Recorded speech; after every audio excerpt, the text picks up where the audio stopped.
Hello class 6 student. So today we will start our chapter number 3 of science, that is fiber to fabric. So first of all, chapter outline. What we will study in this chapter is history of clothing material. जो हम cloth पहनते हैं उनकी history के बारे में थोड़ा पढ़ेंगे. फिर fibre to fabric, then natural fibres, some other fibers, and then some synthetic fibers. Okay, so this is the outline of the chapter. Now we will begin with the chapter. Clothes are as important as food and shelter for human beings. जो clothes हैं वो बहुत ही important है. जैसे कि food important है हमारे लिए तो क्लोथ्स भी इम्पोर्टेंट है, और शेल्टर जैसे इम्पोर्टेंट है तो क्लोथ्स भी उतना ही इम्पोर्टेंट है. We wear clothes for protection against weather condition से प्रोटेक्ट होने के लिए हम क्लोथ्स पहनते हैं, such as rain, snow, extreme heat और कोल्ड. तो ये अलग अलग वेदर कंडीशन से हमें प्रोटेक्ट करता है clothes. They also offer protection against insect bytes. तो जो हमें इंसेक्ट्स काटे नहीं उससे भी हमें प्रोटेक्ट करता है. Clothes reflect our personality and make us look good. Clothes हमारी पर्सनैलिटी रिफ्लेक्ट भी करता है कि हम जैसे पहनावा पहनेंगे वो वैसे ही हमारी पर्सनैलिटी को रिफ्लेक्ट करेगा. People all over the world wear different kind of clothing. It usually depend on whether condition of that particular place. तो क्या है, जो पीपल है ऑल ओवर द वर्ल्ड अलग अलग जगह पे अलग अलग डिफरेंट टाइप से क्लोथ्स पहनते हैं. It usually depend on whether condition. ये सब वेदर कंडीशन पे डिपेंड होता है उस पर्टिकुलर प्लेस के.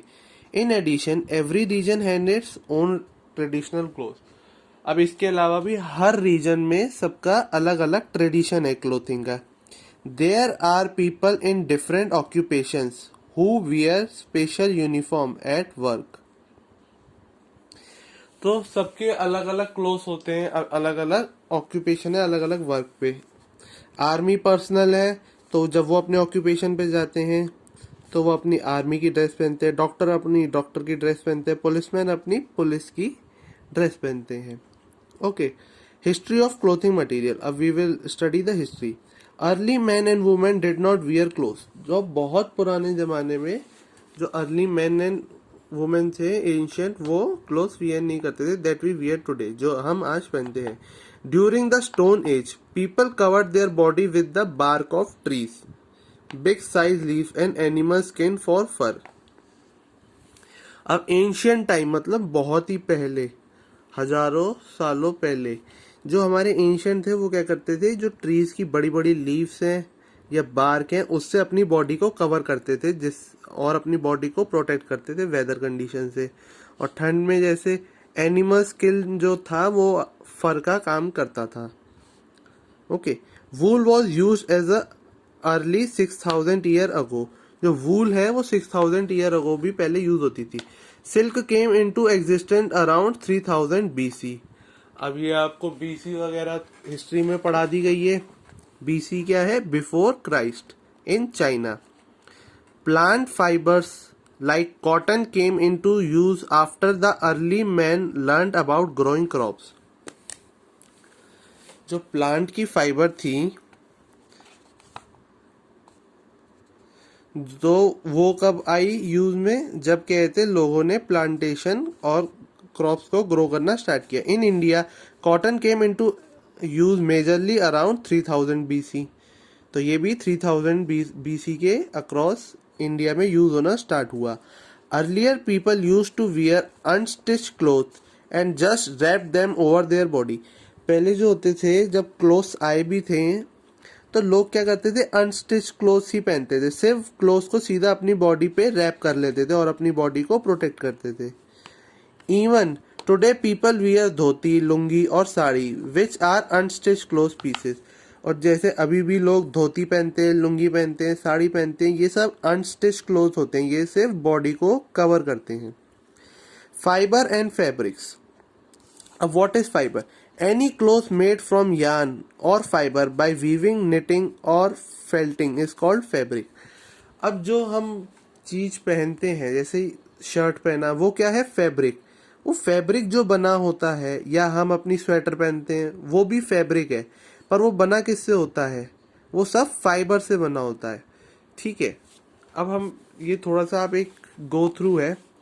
Take a piece of cotton cloth. अब आप एक कॉटन क्लोथ का पीस लेके देखिए, चेक करिए। Pull out a yarn at one of the edge. अब आप अगर उसमें से एक यार्न निकालेंगे, अगर एक धागा निकालेंगे, खींचेंगे कपड़े में से, तो वो निकलाएगा। Place the thread on a flat surface. अब आप उसको, थ्रेड जो निकाल लिया आपने, उसे फ्लैट सरफेस पे रखिए, होल्डिंग वन एंड। अब एक साइड से उसे पकड़ के rub it between your fingers to separate the fine strand. अब आप जब वो पतली सी जो थ्रेड होगी आपके पास, अगर आप उसको एक साइड से रब करते हैं बहुत ज्यादा, तो वो क्या होगा, फाइन छोटी छोटी और थ्रेड में खुलने लगेगी। तो आप, अगर आप इसको देखना चाहते हैं तो बड़े स्केल पे आप एक रोप ले सकते हैं। तो रोप का क्या होती है, रोप छोटी छोटी रोप से बनी होती है, उसमें 2-3 रोप होती है पतली पतली, फिर उन पतली में भी और पतली पतली स्टैंड्स होते हैं, स्ट्रैंड्स होते हैं। तो ये एक एग्जाम्पल है। दी स्ट्रैंड्स आर कॉल्ड फाइबर्स। तो ये होते हैं बेसिक एलिमेंट।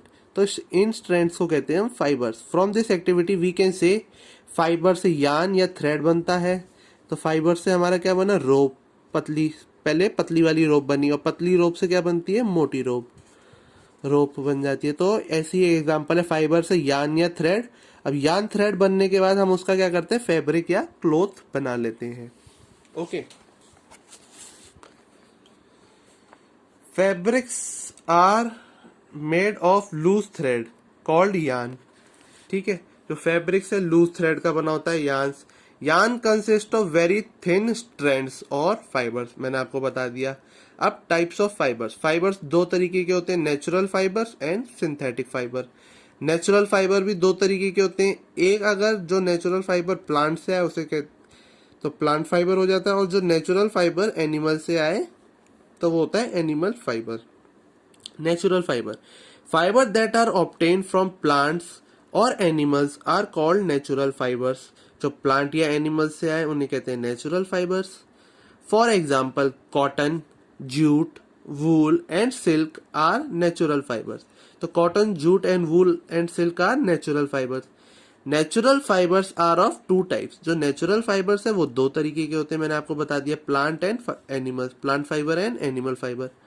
ओके, अब we will study about plant fiber. Fiber that are obtained from plants are called plant fiber.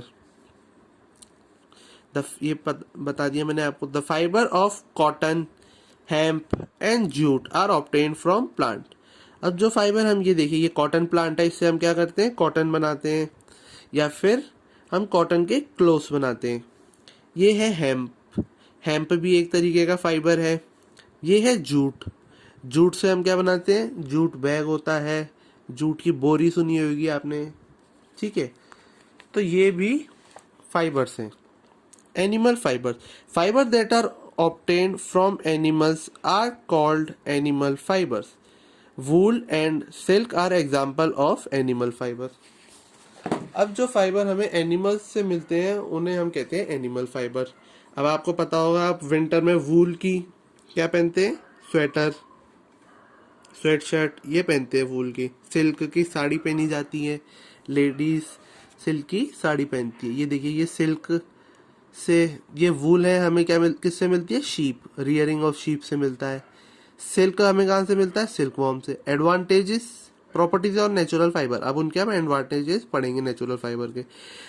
These fibres absorb more water and sweat. ये क्या होते हैं, हमारी बॉडी का जो स्वेट निकलता है वो भी एब्जॉर्ब कर लेते हैं और वाटर भी एब्जॉर्ब कर लेते हैं। They allow air to pass through them. इनसे क्या होता है, एयर पास हो जाती है इन फैब्रिक में से। They are biodegradable and do not affect the environment. अब ये बायोडिग्रेडेबल होते हैं क्योंकि डीके कर देते हैं इन्हें वॉर्म, और ये इफेक्ट नहीं करते इन्वायरमेंट में। वूल is the most flame resistance fire. तो वूल जो होता है उसमें क्या होता है, फ्लेम रेजिस्टेंस मतलब आग नहीं लगती, बिल्कुल बहुत मुश्किल से आग लगती है, उसमें आग लगती ही नहीं, बहुत डिफिकल्ट होता है। डिसएडवांटेजेस, अब इन फाइबर्स का डिसएडवांटेज क्या है? They do not retain their creases for long. तो क्या है, ये बहुत टाइम तक ज़्यादा चलते भी नहीं हैं। दे में श्रिंक और ऑर्डिनरी वॉशिंग, दे क्या हो जाता है, श्रिंक हो जाता है और क्रीज भी पड़ जाती हैं, ठीक है। They can easily be attacked by moth and mould, मतलब इसे इंसेक्ट भी अटैक कर सकते हैं, ठीक है, या फिर फंगाई वगैरह भी अटैक कर सकते हैं। They do not dry rapidly, ये आसानी से कभी कभार ड्राई नहीं होते, जैसे वूल के कपड़े हमें देखो कितना टाइम लगता है सर्दियों में सुखाने में। Okay, synthetic fibre, next is synthetic fibre. अब हमने क्या पढ़ लिया था, नेचुरल, नेचुरल के दो पार्ट थे, अब फाइबर में आता है synthetic. Synthetic fibre, fibre that are made by man from chemical substances are called synthetic fibres. They include rayon, nylon, acrylic, polyester, olefins etcetera. तो देखो ये रेयन है, नायलॉन, पॉलिएस्टर, ये सब सिंथेटिक फाइबर है। अब हम इनके बारे में पढ़ेंगे। Properties of synthetic fibre, advantages, they are stronger than natural fibre, ये क्या होते हैं, स्ट्रॉन्ग होते हैं नेचुरल फाइबर से बहुत। They are easy to wash and maintain, ये बहुत इजीली वॉश हो जाते हैं। They do not get wrinkles but dry easily, अब इनमें रिंकल्स नहीं पड़ते, कॉटन वाले या नेचुरल फाइबर जो होते थे उनमें रिंकल्स पड़ जाते थे। Some synthetic fibres are flame resistance and waterproof, इनमें कुछ फाइबर जो होते हैं इनमें आग नहीं लगती और वाटरप्रूफ भी होते हैं। डिसएडवांटेज क्या होते हैं सिंथेटिक फाइबर के? दे do not absorb sweat, sorry, तो ये क्या है, हमारे जो पसीना आता है उसको एब्जॉर्ब नहीं कर पाते। कभी कभार आप देखा होगा आपने, पॉलिएस्टर के कपड़े पहन लेते हैं, जो हमारे वो होते हैं स्पोर्ट्स के कपड़े ज़्यादातर पॉलिएस्टर के होते हैं कभी कभार, ठीक है। They do not allow air to pass through them easily, तो ये क्या होता है, इनमें से एयर भी पास नहीं करती easily. They catch fire easily and hence can not be used in kitchen, ये क्या होते हैं कि इनमें आग लग जाती है, कुछ में नहीं लगती। स्टूडेंट ये आपको याद रखना है, कुछ फाइबर सिंथेटिक फाइबर में नहीं लगती, पर मेनली सिंथेटिक फाइबर में आग फायर पकड़ लेते हैं वो। They are not suitable for hot and humid weather, तो ये कौन से वेदर के लिए सूटेबल नहीं है, हॉट एंड ह्यूमिड, मतलब गर्मी में ये सूटेबल नहीं होते सिंथेटिक फाइबर। अब नेचुरल फाइबर में हमारा स्टार्ट होता है cotton. Cotton is the most extensively use plant fibre, it is soft, तो ये सबसे ज्यादा यूज होने वाला फाइबर है, ये सॉफ्ट होता है। White coloured fibre that grows around seeds in the fruit called ball of the cotton plant, तो ये व्हाइट कलर में ग्रो करता है। कॉटन प्लांट इज श्रब, ये श्रब होता है। India is the world second largest producer of cotton after China, China के बाद जो सबसे ज्यादा कॉटन प्रोड्यूस होता है वो इंडिया में होता है। In India the main cotton producing state are Punjab, Haryana, Gujarat and Rajasthan, तो पंजाब, हरियाणा, गुजरात एंड राजस्थान में सबसे ज्यादा कॉटन प्रोड्यूस होता है। Cotton grows well in warm climate and moderate rainfall, जो कॉटन है इजिली कहाँ ग्रो होता है, जहाँ वार्म होता है क्लाइमेट या फिर जहाँ पे अच्छी खासी रेनफॉल होती है। The crops grown well in black and alveoli soil, तो जो क्रॉप्स है कॉटन के वो अच्छे कहाँ पे ग्रो होते हैं, या तो ब्लैक सॉइल हो या फिर एल्वियोलाई सॉइल हो, ठीक है। अब नेक्स्ट टॉपिक है हाउ इज कॉटन ऑब्टेन्ड, तो student from here we will start tomorrow how is cotton obtained. Thank you.